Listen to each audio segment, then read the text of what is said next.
Hello students, आप सभी का वेलकम है गुरुकुल हब यूट्यूब चैनल पर। और यहाँ पर मैं आज नया टॉपिक लेकर आया हूँ सिंपल इंटरेस्ट। और सिंपल इंटरेस्ट से रिलेटेड कुछ ऐसे सवाल जो आपके लिए हमेशा एग्जाम में प्रॉब्लम करते हैं।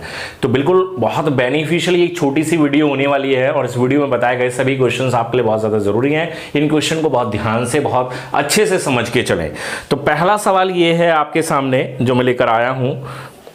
एक 12 वर्ष के लड़के के लिए 1 लाख रुपए छोड़ा गया जो एक ट्रस्ट के अधीन था। उस राशि को 6% प्रति वर्ष की दर पर निवेश कर दिया तथा नाबालिग के वर्ष के अंत में 2500 रुपए उसके जेब खर्च के लिए तथा ट्रस्ट का 1 वर्ष का खर्च 500 रुपए है। तो उस राशि को ज्ञात करें जो नाबालिग को 18 वर्ष की उम्र में अदा की गई। ठीक है, तो हम एक फॉर्मूला जानते हैं कि सिंपल इंटरेस्ट हमेशा बराबर जो होता है वो होता है P into R into T upon 100। ठीक है, अब 1 लाख रुपए पर आप इंटरेस्ट लगा लो कि कितने रुपए का बैठेगा 6 साल का, क्योंकि 12 वर्ष की उम्र में ऐसा किया गया 1 लाख रुपए छोड़ा गया और 18 वर्ष की उम्र में उसको मिलना है। ठीक है, तो P हो गया आपके पास 1 लाख रुपया। ठीक है, 1 लाख रुपया। रेट कितना है? रेट यहां पर 6% है। 6 वर्ष का ही समय होगा, 12 से 18 साल तक। ठीक है, तो करीब करीब कितना हो गया ये 36,000 रुपए तो बच्चों ये इंटरेस्ट मिल जाएगा उसको। ठीक है, 1 लाख पे 36,000 रुपए का तो ये इंटरेस्ट मिल जाएगा। तो कुल धनराशि कितनी हो गई?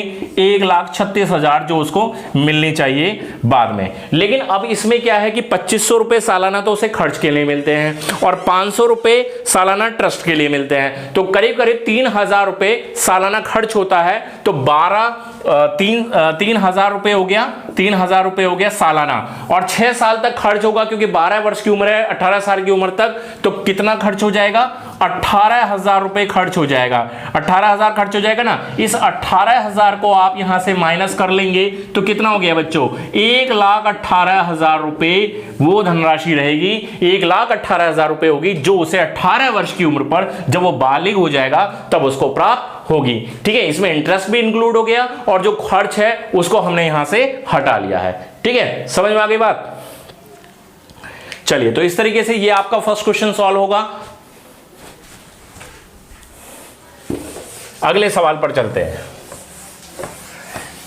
बहुत ध्यान से समझेंगे हर एक सवाल को। हर एक सवाल बहुत ज्यादा जरूरी है, हर एक सवाल बहुत ज्यादा इंपॉर्टेंट है। नेक्स्ट क्वेश्चन क्या है? और नेक्स्ट क्वेश्चन ये है कि ध्यान देंगे कि साधारण ब्याज पर कोई धनराशि 2 वर्ष के बाद 720 रुपए हो जाती है और 5 और अधिक वर्षों के बाद 1020 रुपए हो जाती है। तो वह धनराशि क्या है? ठीक है, यानी कि 2 वर्षों में तो वो धनराशि हो जाती है 720 रुपए और 5 और अधिक वर्षों में यानी कि 7 वर्षों में कितनी हो जाती है? 1020 रुपए हो जाती है। बच्चों ये क्या है? ये अमाउंट है। ठीक है, ये मिश्रधन है जो 720 है या फिर ये 1020 है। ये क्या है? ये अमाउंट है जो कि वो बढ़कर हो गया है इतना। ठीक है, तो कितने समय में हुआ? 5 वर्ष में हो गया क्योंकि 2 साल में 720 था, 7 साल में 1020 हो गया। यानी कि 5 साल में जो धनराशि यहां पर बढ़ी वो कितने रुपए बढ़ गए? 300 रुपए बढ़ गए बच्चों। कितने रुपए बढ़ गए? 300 रुपए, है ना। 5 साल में 300 रुपए बढ़ेंगे तो, और 1 साल के हिसाब से देखा जाए तो 5 से डिवाइड कर देंगे तो कितना?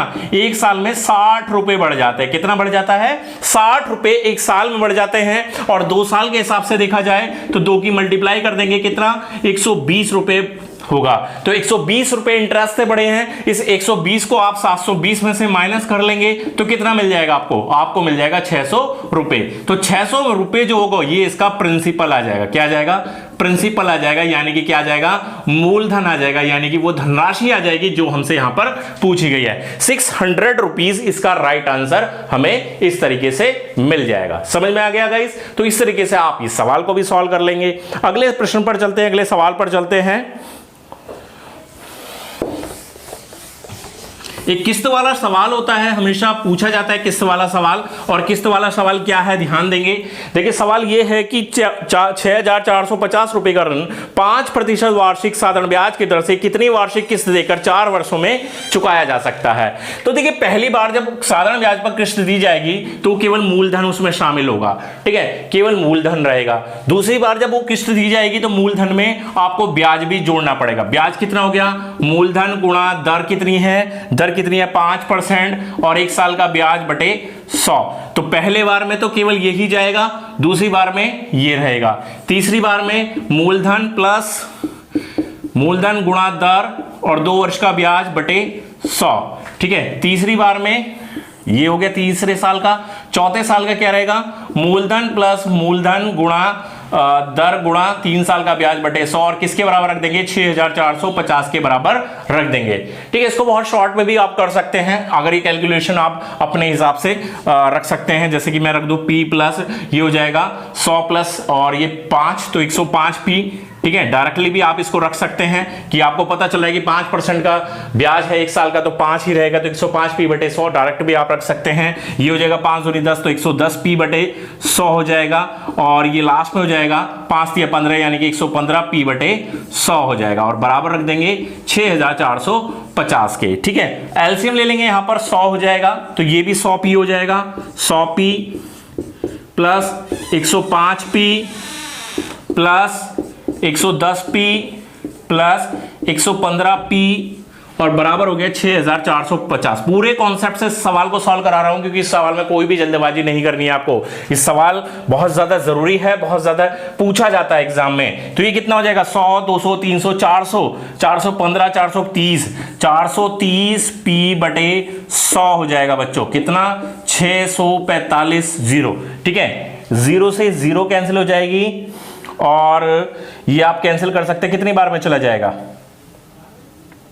43 से कम 43 और 43 पंजे चला जाएगा, 100 हो जाएगा, तो 1500 आ जाएगा। P बराबर कितना आ जाएगा, 1500। ठीक है, कितना आ गया, तो आपको जो मूलधन है वो 1500 रुपए, यहां पर धनराशि आपको यहां पर मिल जाती है। ठीक है, तो 1500 रुपए इसका सही आंसर आपको मिल जाएगा, ए ऑप्शन इसका राइट आंसर रहेगा। क्लियर, चलिए। बोला गया कि किसी राशि पर 5% वार्षिक की दर से 3 वर्ष और 4 वर्षों में प्राप्त साधारण ब्याजों में 42 रुपए का अंतर है, तो वह धनराशि कितनी है। तो ब्याज में अंतर 42 रुपए है, 42 रुपए ब्याज में अंतर है, P है, 4 वर्ष का ब्याज है। ठीक है, और रेट यहां पर कितना है, 5% है बटे 100, और इसमें इसे डिफरेंस करके P इंटू 3 वर्ष और 5 बटे 100 करके रख दो। ठीक है, सीधे सीधे सॉल्व कर दो, कोई दिक्कत नहीं है, एक लाइन में सवाल सॉल्व हो जाएगा। 5 चौक 20 P और वो 5 या 15 P माइनस का करेंगे तो 5 P बटे 100 हो जाएगा। ठीक है, और 5 से 20 बार में कैंसिल होकर P बराबर आपके पास कितना आएगा, 840 रुपए राइट आंसर आपको मिल जाएगा, और बहुत इजीली आपका सवाल सॉल्व हो जाएगा, है ना। तो वही है कि कॉन्सेप्ट भी अगर आपको क्लियर है। देखिए, एक बात ध्यान रखें कि कुछ ट्रिक्स ऐसी होती हैं कि ट्रिक्स आप समय रहते भूल जाते हैं, है ना। ट्रिक हमेशा याद नहीं रहती, लेकिन एक कॉन्सेप्ट एक ऐसी चीज है जिसको अगर आप ध्यान रखेंगे तो बहुत ज्यादा समय नहीं लगेगा। अगर आपकी अच्छी खासी प्रैक्टिस उस पर बन गई है ना, तो मेन फोकस कीजिए प्रैक्टिस पर। जितना ज्यादा से ज्यादा आप प्रैक्टिस कर लेंगे उतना आपके लिए बेहतर रहेगा, और क्वेश्चन को आप फिर बहुत ज्यादा लंबे समय तक याद रख पाएंगे, और क्वेश्चन को, हर एक क्वेश्चन को फिर इजीली सॉल्व कर पाएंगे, है ना। बहुत ज्यादा समय नहीं लगता, मैं इस बात को बार बार आपसे बोल रहा हूं। तो यहां पर हमने कुछ 4 सवाल सीखे, साधारण ब्याज के, चारों बहुत जरूरी सवाल, आपके आगामी सभी परीक्षाओं के लिए जरूरी, चाहे रेलवे है, एसएससी है, या कोई स्टेट लेवल कोई भी परीक्षा है, उसमें इस तरह के सवाल डेफिनेटली पूछे जाते हैं। तो वीडियो पसंद आ गई हो, वीडियो को लाइक जरूर से कर देना, शेयर जरूर से कर देना सभी बच्चों के व्हाट्सएप पर, ताकि वो भी इन क्वेश्चंस के जरिए अपनी तैयारी को बहुत बेहतर बना सके। अभी मैं कोशिश कर रहा हूं आपके लिए छोटी छोटी वीडियो ला रहा हूं, बड़ी बड़ी मैंने 1-1 घंटे, 1.5 घंटे, 2-2 घंटे की क्लासेस भी बनाई है, वो आप हमारे यूट्यूब चैनल पर देख सकते हैं। इसी यूट्यूब चैनल पर जो भी आपको टॉपिक देखना है, simple interest Gurukul hub searching में डालिए, आपको तुरंत बहुत सारी वीडियो सिंपल इंटरेस्ट से मिल जाएंगे। तो वो ये सारी चीजें मैं ऑलरेडी करा चुका हूं। आप तो क्या है, चुनिंदा कुछ क्वेश्चंस ले रहे हैं, कुछ यूनिक क्वेश्चंस ले रहे हैं, उनको छोटी छोटी वीडियोस के जरिए आप तक पहुंचाने का काम कर रहे हैं। तो वीडियो पसंद आ गई, लाइक कर दीजिए, शेयर कर दीजिए, चैनल को किया नहीं है सब्सक्राइब तो सब्सक्राइब कर दीजिए, साथ ही दबा दीजिए बेल आइकन ऑल ऑप्शन के साथ, ताकि आपको हर एक वीडियो का नोटिफिकेशन टाइम से मिलता रहे। तो स्टूडेंट, चलिए मिलते हैं नेक्स्ट वीडियो के साथ, तब तक के लिए गुड बाय, थैंक यू।